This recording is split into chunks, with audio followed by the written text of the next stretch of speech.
97.3 ESPN presents The Sports Bash with Mike Gill. It's time for Football at 4 with 97.3 ESPN.com's Andrew DiCecco. My first allegiance is what will be best for the Philadelphia Eagles and our fans for the next 3, 4, 5 years. Powered by the Inside the Birds podcast. Now, live from inside the Matt Black Kia Studios. It's Football at 4. All right, Football at 4, powered by the Inside the Birds podcast and brought to you locally by Dr. Lyle M. Back from Cosmetic Surgery, Skin Care. Go to ilovelylback.com or call 856-MAKEOVER for Dr. Lyle M. Back, proud sponsor of Football at 4. Andrew DiCecco is in the house. We got a lot of interesting Eagles off-season draft stuff. I want to definitely talk some draft, too, with Andrew, because obviously Andrew is now getting ready to focus on the draft and what's going on there. I know he has this mock draft up at InsideTheBirds.com, so we'll get into that as well and take a look there. But I guess we'll start. The first thing we got to look at is the most recent, the newest, the freshest information, Andrew, on this Carson Wentz stuff, and that is the fact that, you know, the Bears look like they are the team in play now, and I guess some reports are suggesting the Bears want to make a trade. They just want to find out now if Carson Wentz wants to go there or not. But what are we thinking about the Bears being the front runner possibly now for Carson Wentz? Yeah, I mean, I think that Chicago is going to be the destination for him, but the Eagles really need to pull the trigger on whatever team's willing to offer the most. They can't really be concerned with whether or not Carson Wentz wants to go there or not. Obviously, Chicago has their concerns, and they want to make sure. But, I mean, if you're Carson Wentz, the offensive line it's all right. I mean, it's a little bit better than – there's some question marks there. I mean, David Montgomery's there. The receiving core isn't as proficient as you'd like. I mean, Alvin Robinson's probably going to leave via free agency. You have Anthony Miller and Darnell Mooney there, but I mean, offensively, they have just as many question marks as the Eagles, if not more. So, I mean, I would think that he would want a fresh start. It's got to be, you know, tiring for him to. I know he hasn't said anything, but you're constantly hearing your name in the media and just not knowing where you're going to be. The unsettling aspect of it. I think he should just want to move on and just go with Chicago if that's what the team that's offering the most, and you know, just move forward.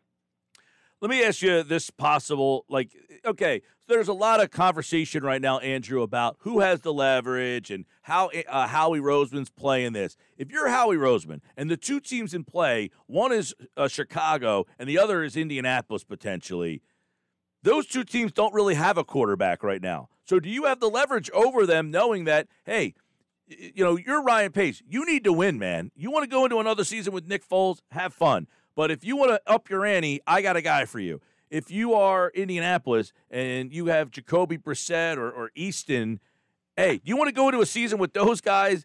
And if you do, that's great. But if you want to up your ante, I got a guy for you. Does Howie Roseman, does he actually have the leverage here? And we're not kind of acknowledging that because, you know, people want Wentz gone. They're sick of this whole conversation. Well, I think Howie may have leverage over the Chicago Bears, not the Colts, because let's not forget the Colts made the playoffs last year. Jacoby Brissett has proven that he can be an adequate starter. He had a couple years ago, obviously, he took the reins there.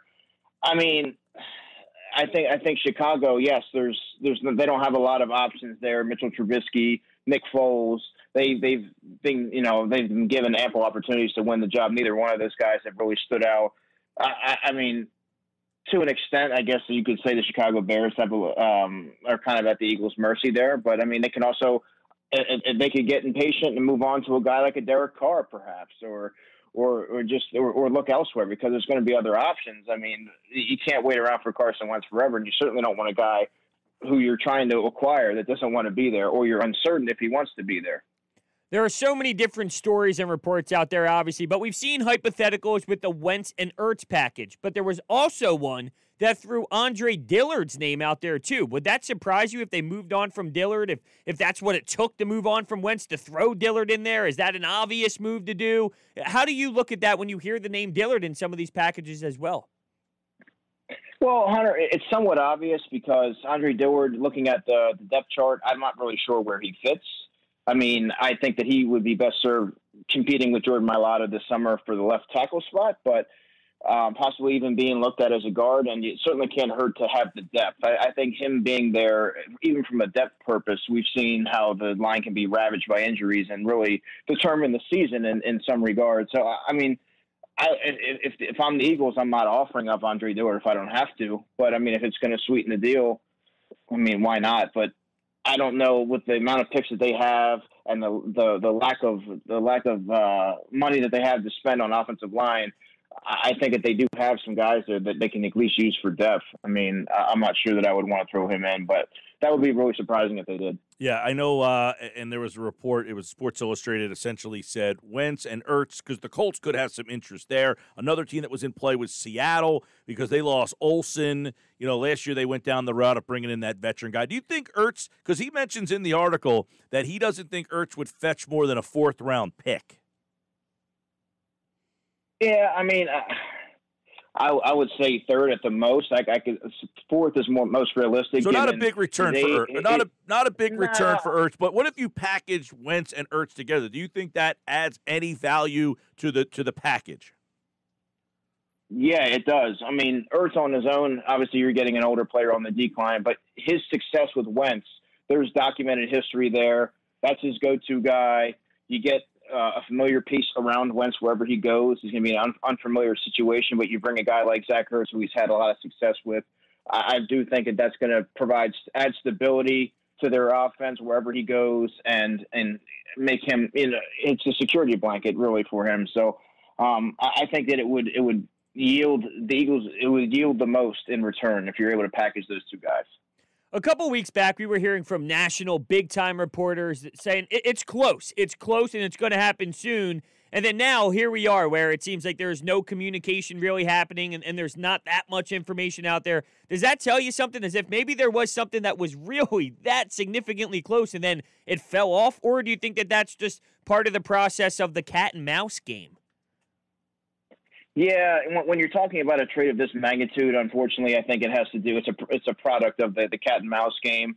I do think that they were offered something fairly substantial, in my opinion, and Howie wanted to wait out for something greater, and that never really transpired. Teams get or the team got cold feet, whatever it was, and then then you kind of got to start from scratch and really start to.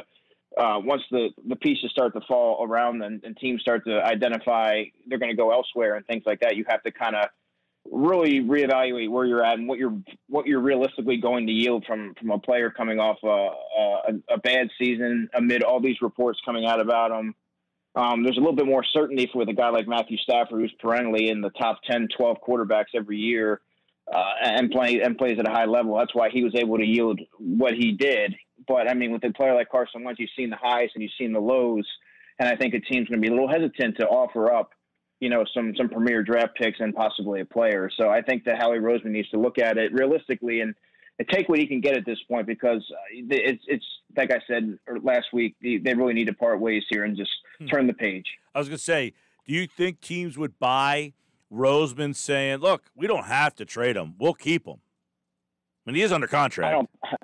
Yeah, he's under contract, but I don't buy it, given everything that's kind of manifested over the past, ever since he got benched. I mean, all these reports that come out. You haven't heard from Carson. The receivers are going to be working out with Jalen Hurts now. I mean, it just seems like you've reached a point of no return, and I don't know how he would even enter the locker room, given everything that's kind of happened. I think teams know that. I think they're well aware of that. If your quarterback and your general manager aren't on speaking terms, I'm sorry, that's dysfunctional, and that can't continue. Teams, like I said, teams know all this, and I think that they know that it's sooner or later he's going to shake free. It's just a matter of when and where are they willing to give up. Yeah, a lot of what-ifs right now. But let's say if Sam Darnold went for a first-round pick, we talk about Indianapolis or Chicago with that 21st overall pick or so. If Sam Darnold goes for that price tag, does that hurt Wentz? Does that help Wentz, or does it kind of stay the same? I mean, I guess it would be right around this. Who would you rather have? Who would you rather have?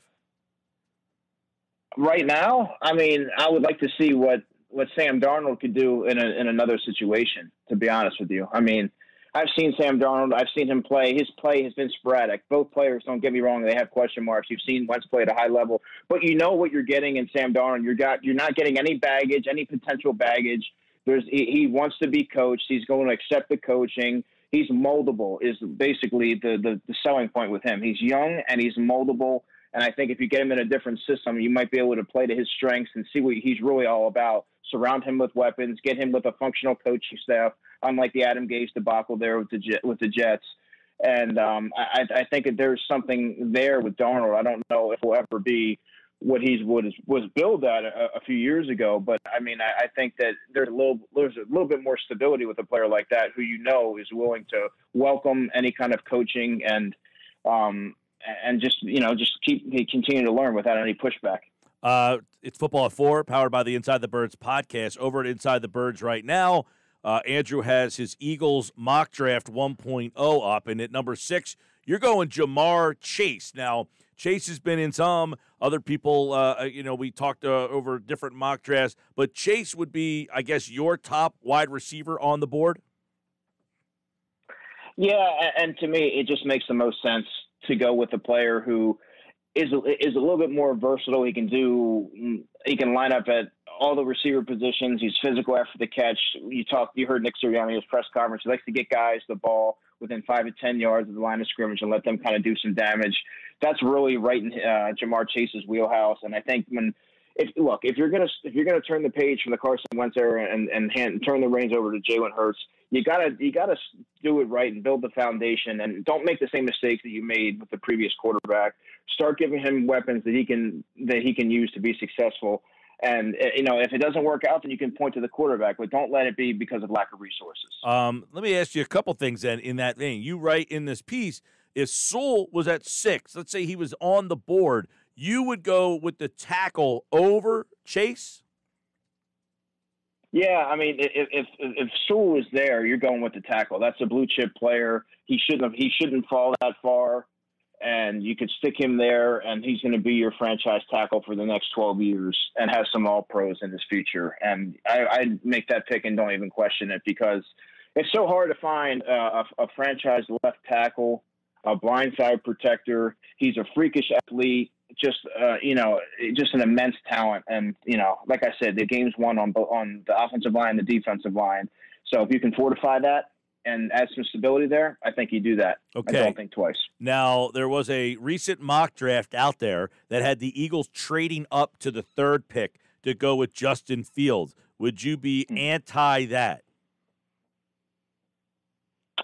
Yeah, because there's many other pressing needs on the roster, and you really don't know what you have with Jalen Hurts without giving him a full offseason with the new coaching staff. Let him build that, camaraderie with the group of offensive skill players that he has, and then be able to let him play a full season before you make you make any assumptions or determinations on what he is as a player.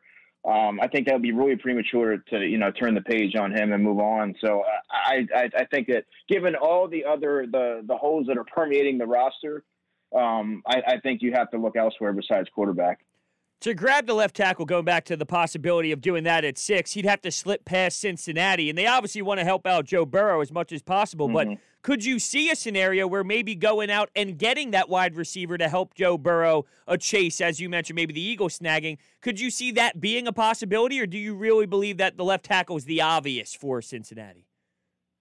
Yeah, you would think that left tackle would be the obvious for Cincinnati, and I actually wrote this here. I said if he manages to slip past the Bengals, Sewell, that is, then I think that he makes it to 6. But I have so there's something that made me think that the Bengals are going to have a hard time passing up a skill player to pair with T. Higgins and Tyler Boyd and get those young pieces around Joe Burrow. But I mean, I do think that there's a small chance that Sewell makes it past there, and the Bengals, kind of make a surprising pick and go the wide receiver there. All right, Football at 4, powered by the Inside the Birds podcast. All-season mode, draft, free agency, Carson Wentz watch continues. Andrew DiCecco, of course, at DiCecco NFL. You can check him out on Twitter. And, of course, as the off-season continues, we will have more on this draft. His mock draft is up at InsideTheBirds.com. It's an all-Eagles mock draft, so check out who he has in round 2 through 7, and check that out at InsideTheBirds.com. Football at 4, powered by the Inside the Birds podcast, which now drops Mondays and Thursdays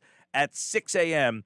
in the off-season. And tomorrow, Football at 4, Jeff Mosher's back. Andrew's here on Thursday. Adam Kaplan on Friday. Andrew, thank you, my friend. You got it, guys. Take care. And he, like all guests, appeared via the Boardwalk Honda hotline.